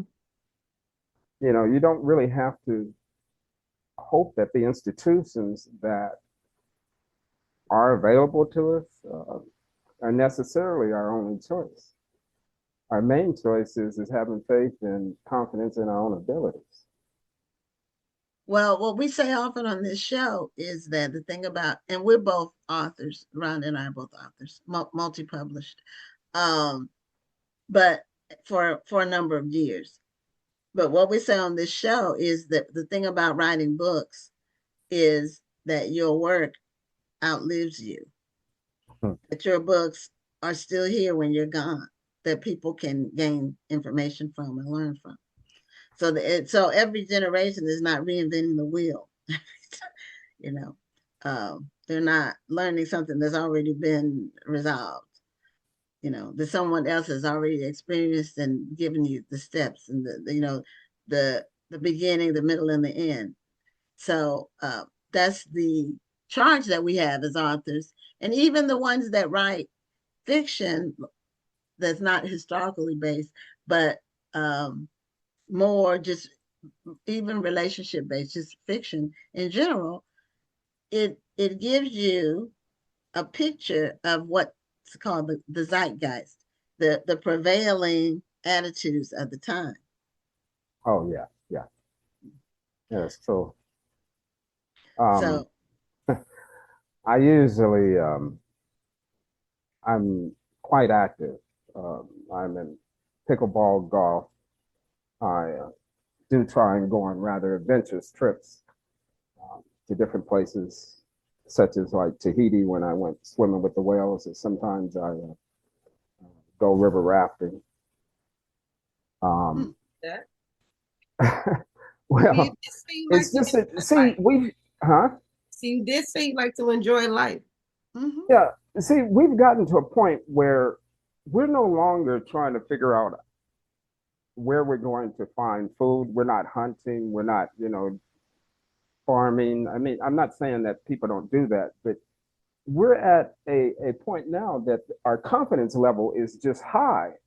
People are performing all kinds of amazing things these days. It's just like there's a black astronaut that will be going up in the Artemis 2. I believe it's next month,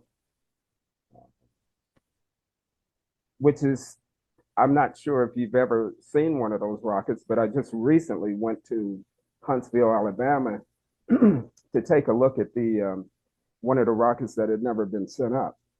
And when you see what it looks like, you can really get a good sense of the amount of genius that goes into something like that and how scary that must be, because this rocket is like 33 stories high. I'm not sure if you've ever been in a building like that before, but if you step out onto the balcony and look down, you'll see how high up you are. And these people are sitting there on gasoline. There's like over 1 million gallons of gasoline that is burning to shoot them into space. And there's a guy, I believe his last name is Glover, that is, he's one of the 4 astronauts that will be going there. And when you see the capsule that they're sitting in, you realize that they are living on a prayer, because that is no joke. That is, but yeah, if anything can go wrong, if something goes wrong, then you're cooked, and that's not in a good way. Yeah. You're such a ball of sunshine. Oh wow. Saying, Oh wow.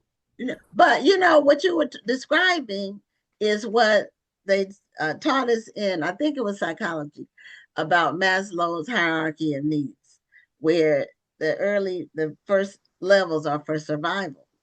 We're no longer in that. You were talking about how all of our, our basic needs are met. And the highest level on Maslow's hierarchy is self-actualization. Right. But I believe that, just from me doing some meditation and thinking, and sometimes I research and just have deep thoughts. I have my times where I have deep thoughts. I believe the next level after self-actualization is narcissism. And I think that's what can bring a society down. Everybody starts only thinking about themselves instead of the greater good. And that can bring a society down. All great societies fail at some point. Yeah, I'm not too sure about the greater good. I just know that when I'm around younger people that are in school, students, let's say, I'm really interested in what they're doing. And I'm also interested in how they talk about it. And it's actually addicting to me, because I really want to talk with them longer and longer and longer. But there's only so much time that you can spend with a young kid when you're an adult. But now, are you a professor? No. Oh, okay. Well, I didn't know if you were spending time with students, like as a professor. I just mean the fact that a lot of times when I'm talking with younger kids, they're usually in school. Okay. Yeah, many times the Office Depot that I go to, usually those are students that are just, working there part-time, going to school, many times at some of the restaurants. You seem like the person that likes to go up to people and talk to them. You want to see what they're thinking. Yeah, I can get. You But open conversations with strangers. right, but see, there's just so much more to live for. That's the thing, and so I will kind of get inspired by what they're talking about just because they seem rather excited. Just recently, there was a guy that said that he was into quantum physics, and that seems to be the word quantum seems to be quantum computing seems to be a big word these days, a common word, and I don't know that much about it, but to hear him talk about it, um, it seemed like something I should know, and so my whole deal is like, okay, I guess we'll talk about it the next time that I come here because I come to Office Depot quite often. But it's just inspiring them to know that they can figure out how to have a life that they can be proud of, and that they don't have to feel like the world is so strange to them, or that they're not as comfortable as they should be in it, because they should be comfortable. They're not here by accident, and they have we have the top of the line body structure, and we have imagination, which no other living being has, and all they have to do is just utilize it. And writing is the perfect um, medium for them to expose what it is that they're thinking about, and they can get a chance to look at it and see if that's the direction that they want to go, or maybe they just need to work on it a little bit more, and so that it turns out to be right and workable. Okay. So is Planet Storyland your first book? Yes, it'll probably be my only book. I just wanted to write that one. It was something that I had to get off your chest. Well, you can say that it was an extreme challenge because I didn't know it was going to go that route. I really thought in 30 days it was going to be done. It's just a question that I was answering.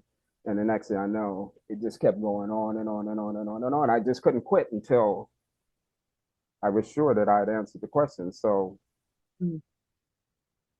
well, you never know, because my first thoughts book going on, and you go ahead and you put them on paper. You may wind up inspiring someone else. Yeah, I mean, you don't have to be an author forever, but you may have written something that's going to inspire thought in somebody else. And that's a good thing, because I can tell you, inspiration feels great. Sometimes it won't even let you go to sleep because that's true. That's true. That is true. And a lot of authors or multi-published authors thought they were one and done when they did their first book, me included. When I did my first book, it was even though I had been writing really all my life, but I had written short pieces, commentaries, news articles, things like that. I hadn't, written a book. So it was based on being inspired by a situation and then looking at the big picture. And I thought, once I did it, this is my book, my one book. And then another idea came to me. And I've been having ideas ever since. And I'm 15 books down, working on 16. So don't, you never know. You said you answered that question. Okay, you might have some other questions you want to answer, and that will be your inspiration for the next book. That's possible. It's possible. I just really want to get around to talking to students about writing. That's now, have you ever thought about teaching? You seem like you really have a heart for that. Working with young people. No, I thought of just being a guest in a classroom or an auditorium and talking to the students and showing them some of the amazing things that the human mind creates, such as, jumping out of an airplane, parachuting. I've done that a couple of times. God bless you. God bless you. I was in the Army 23 years and I'm still not jumping on anybody's airplane. Well, I can just tell you this much. We've gotten to a place now where we're actually at a very, very high confidence level. And we're also at this point where once artificial intelligence came out, it was like the writing on the wall for me. We can no longer allow ourselves to sit back and let somebody else lead us. We have to lead ourselves, and that means educating ourselves. And so my whole deal is like I've got to get people to understand how important learning to use writing will help them more than they can imagine. It's revelatory sometimes. You're just sitting there, you're working on something, and then all of a sudden, bang, wow, can't believe this. And it's not necessarily just writing. It's if they were just playing an instrument and they're writing down the notes, and then they're, hold on, and they kind of scratch it out and said, let me do it like this. And the next thing you know, it's like, oh, that's it. That's the rhythm. That's the way it's. I'm just, making this up off the top of my head, but I just know that the people really need to focus on educating themselves, and they can, because education started with a person thinking about something and deciding to write it down. And after a while, enough books got together, and the very rich says, hey, will you teach my son? And so the very rich got educated, while the rest of the people that were trying to, get their lives together, they didn't get an education. And today it's kind of like mandatory, but I'm not sure if people are that inspired by education. So I want them to see that, actually what you got going on in your head, you just need to try and work it out. Work it out with writing, and writing will help you see what it is that you're thinking, because it is what makes what is invisible visible, because none of this stuff would exist without writing. If you take away writing and all its benefits, you know what would happen? We're all sitting down, we would fall to the ground. We wouldn't have the clothes that we have on, and it would be dark, and the only light that we would see is that moonlight. And there would just be woods, and we'd be starting all over again. But we're not there. We have everything right here in front of us, and all we have to do is just use it. And it's writing is that tool that changed the whole landscape of the earth. And now they have a space station.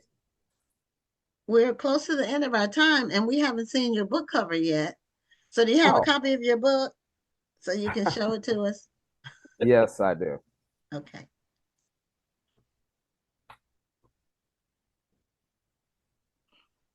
Planet Storyland.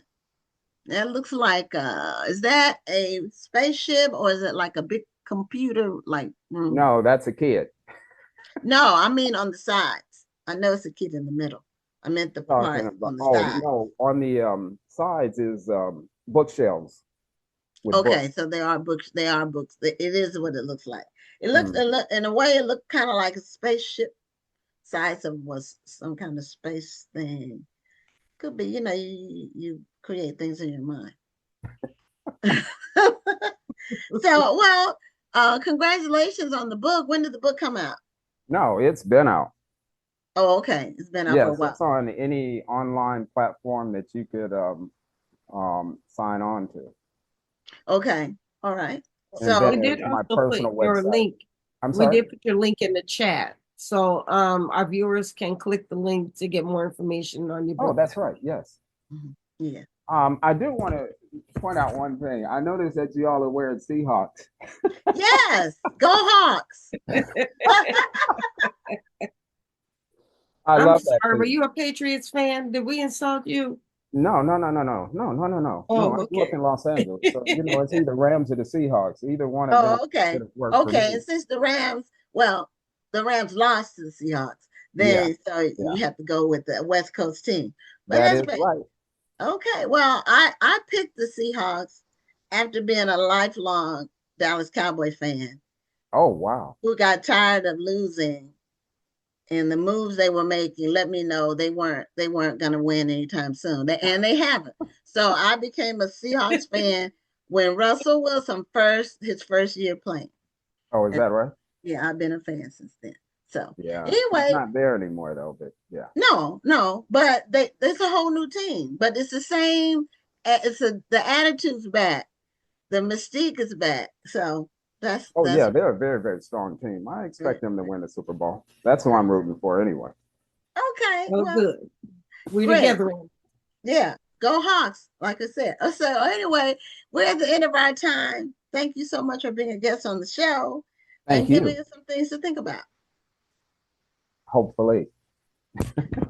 Okay. Okay, have a great night. All right, you too. Thank you very much. Bye-bye. Bye-bye. Well, that's the end of this week's show. We'll be back next Tuesday, and we've got all of our shows for the month of February are completely booked. In fact, March is mostly booked. It's a lot of new books coming out, and just people want to promote their stuff. Black History Month, it's full of books, mostly not historical, but some that are. So anyway, we will see you next Tuesday on another episode of Black Authors Matter TV. I'm Gwen Richardson signing off. And I'm Dr. Rhonda Lawson. Have a wonderful evening and a great week. You know what? We both forgot. You let the man in? We had to have our outro.